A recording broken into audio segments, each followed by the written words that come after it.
Halo-halo na sinangkapan ng malunggay at kalabasa, patok ngayon na pampalamig sa Lawag City.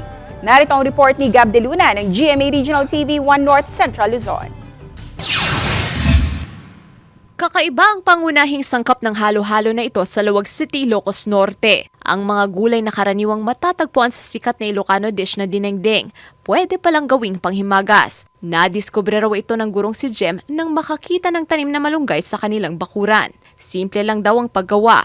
Ilagay sa blender ang pinakuloang malunggay at condensed milk upang madurog. Paghaluin ng all-purpose cream, honey, vanilla, grated cheese at nadurog na malunggay para sa creamy base. Saka idadagdag ang pinakulo ang kalabasa at taro sa mixture bago ilagay sa freezer. Pagkatapos ng 2 oras, pwede na itong haluan ng iba pang sangkap at toppings. Marami po tayong nakukuha na vitamins at nutrients like iron, vitamin A at saka carbohydrates, in which carbohydrates is the good source of energy.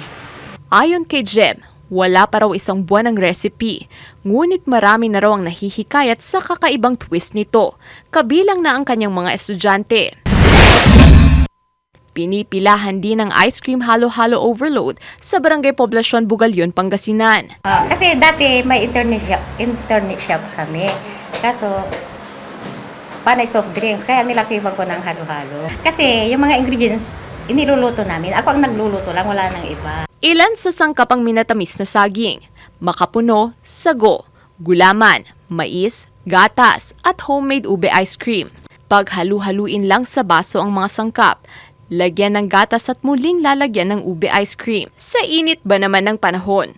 Ano mang sangkap ng halo-halo, tiyak na matatakam ka sa sikat na panghimagas na gawang Pinoy. Mula sa GMA Regional TV 1 North Central Luzon, Gab De Luna, nagbabalita para sa GMA Integrated News.